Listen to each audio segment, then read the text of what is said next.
despite all the horrendous shit I'm about to say. I'll be headlining at the Skylark Lounge on March 16th, and you can follow D-Del Radio on Twitter to hear my drunken rants and any announcements of future shows. I guess, is that adequate? All right. I recently saw a commercial that really disturbed me. You guys seen those "Don't Text and Drive" commercials? Yeah. You've heard of those? I saw one recently. It's about this young woman. She was reading a text, right? Just reading it, and she swerves into incoming traffic, crashes, dies instantly. I saw that. I was like, oh fuck, man, that's terrible, and it scared me because I've done that. You know, I've read text while driving. You know, mission accomplished. Great commercial. They could have ended it there. They did not.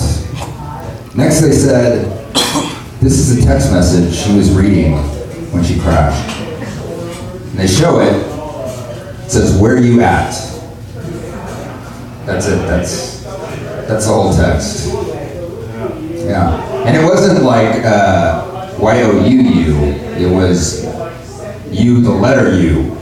Where you at? And I feel terrible, it's obviously a tragedy, but just how slow a reader was she? It's not just a commercial warning about the dangers of texting and driving, it's also a stern condemnation of our public school system. You know, whoever sent that text probably feels like shit too, right? You know? Like whoever sent that text is like, oh my god, that's my fault. You know, if only I had texted sup, maybe I should still be alive. I get distracted on the road.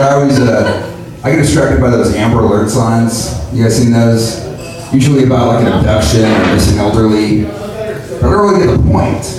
Because they'll have a description of the vehicle, and they'll say like white Ford pickup truck, right? And they'll have a license plate number, 42A G2H. You know how many white Ford pickup trucks there are in Texas? Now they're going to go about license plate number. Oh, honey, write that number down. We got a case to solve. But I got flashing Amber Alert signs, text messages coming in.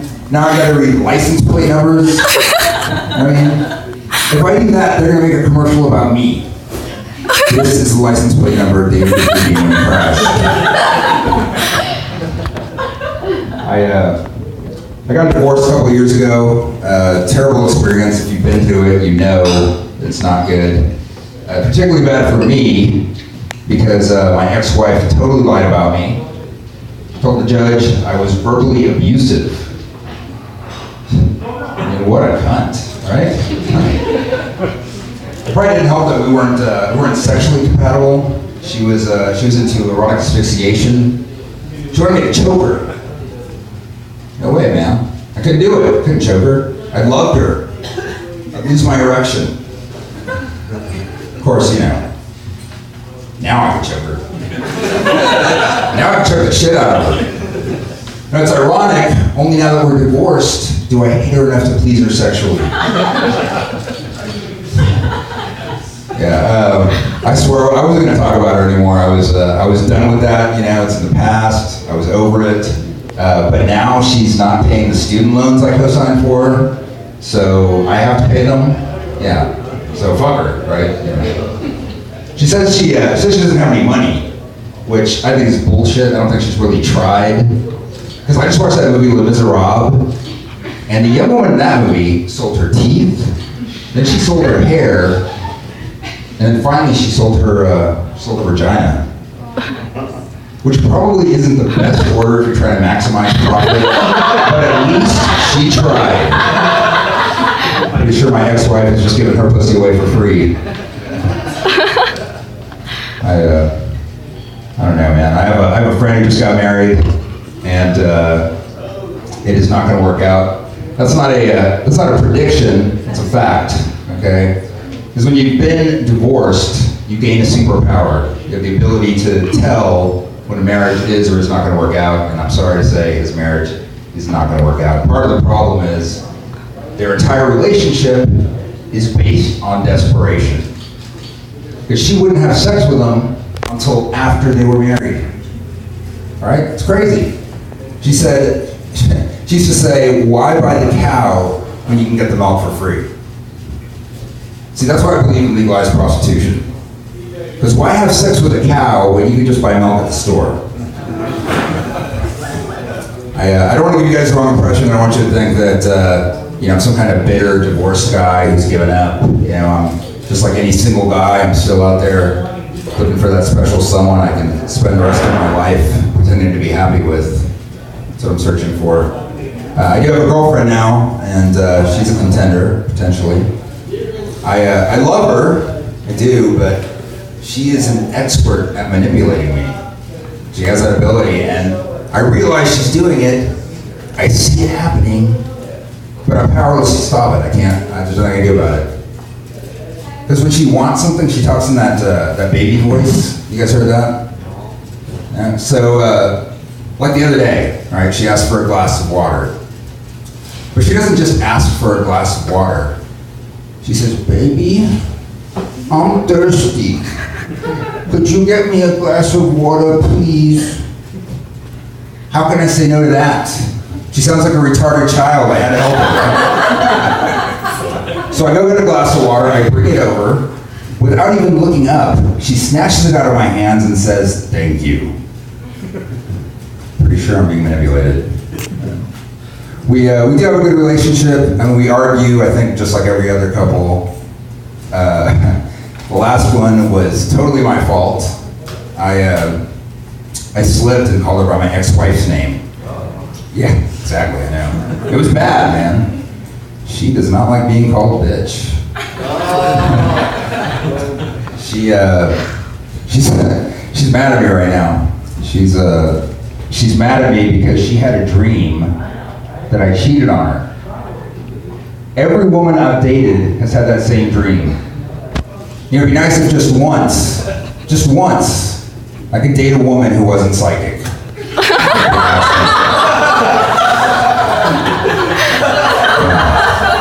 Match.com keeps pairing me up with gypsies. But we do have a good time though. We had some friends over for dinner the other night. Everything was going great until my dog decided to start humping the leg of one of our guests. And this is what she said too. She didn't say stop, by the way. I think we can all agree that would have been an appropriate response. No, she said, your dog's fixed, right? Can he ejaculate? Can he ejaculate? I don't know. I never bothered to check. Experiment number 273. The subject is still unable to ejaculate. However, he seems as eager as I to repeat the experiment.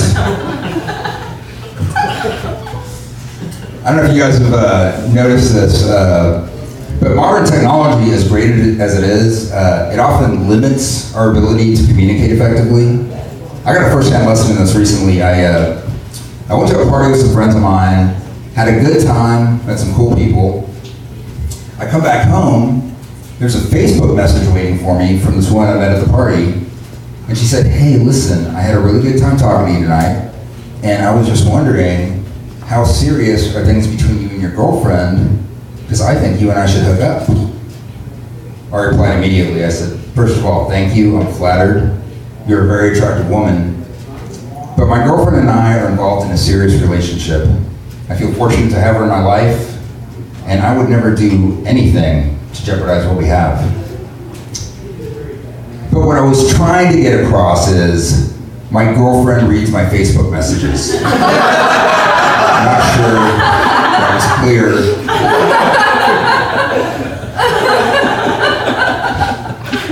This is where you guys turn on me. My girlfriend is 23, okay? I'm 41.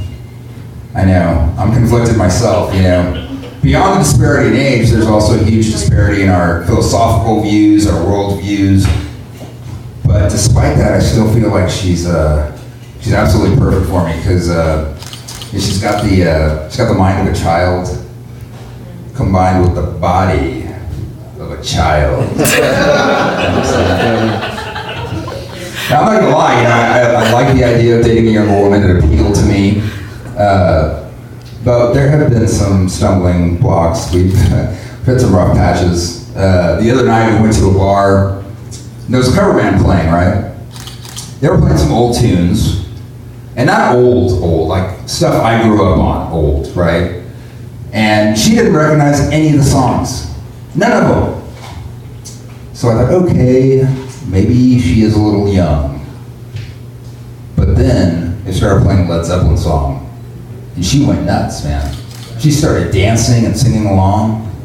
So I thought, all right, you know, maybe age isn't such an insurmountable gap, you know, maybe some things are transcendent. That's when she leaned in and said, oh my God, I love this song. It's from Shrek the Third. Yeah, that happened. I felt like a disgusting pedophile. I did. Yeah. But then I realized, no, you know what? She's the one having sex with a gross old man. She's the disgusting one.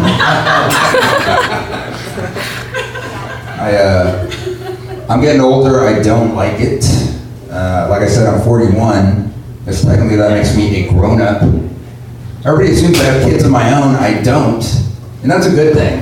All right? And not just because I'm irresponsible and hate babies, but also because I don't really have any stories about what I had to endure growing up, you know? Like the worst thing I could say is the internet really sucked. Like I had to jerk off to 256 color static GIFs. And I was happy to have them. It took 10 minutes to download a single image. And I was grateful. And it would just be a woman with her tits hanging out, by the way. None of that fancy bestiality porn or lesbians eating each other's shit like you kids have nowadays. You kids don't know how good you have it, man. My grandmother's on the internet right now, which is awesome. She calls it the Yahoo. Still, I'm proud of her. You know, I'm proud of her at her age on the internet. It's awesome. But I worry about her too because she's too trusting. You know what I mean? I just like picture her checking her email, like, oh, what's this? Granny gets a facial. Why, I love a facial. Oh, no, Grandma, please don't click on that. It's not that kind of facial. She and my grandfather divorced about 30 years ago. For 29 of those years, she refused to even speak to him. Last year, he got cancer. She found out about it. Every day since, she visits him. You know, she visits him, and it sounds like a touching story, right? It sounds awesome. But I strongly believe that she spent 29 of those 30 years praying he would get cancer. Now Grandma feels guilty and she wants to get into heaven. So that's what's happening there. She is really religious. I was raised Catholic. Anybody here raised Catholic? Yeah? You guys don't look Mexican. That's surprising. Italian. All right. Pretty close. That's right. So yeah, and I do think the Catholic Church gets a bad rap, you know? If I'm going to be completely honest, there was one incident. It was one incident involving my priest and an accusation of rape. All right? But I still contend it was consensual. Okay? That old bastard was asking for it. And it used to bother me that women couldn't become priests in the Catholic Church. I didn't think that was fair. But now I realize you could never keep a woman quiet after confession. She'd be blabbing all her friends, you know? Like, oh my God, you guys. I really shouldn't be telling you this because I love Jesus or whatever. But you would not believe what David Del Rio just confessed to. Honestly, I don't know if there's a God. You know, if I want to be honest, but if there is a God, I believe he feels much the same way about humanity as I do about the plants I bought for my house, you know? I realized they were a mistake, and I try to pretend I haven't noticed that they're dying. Thanks, guys.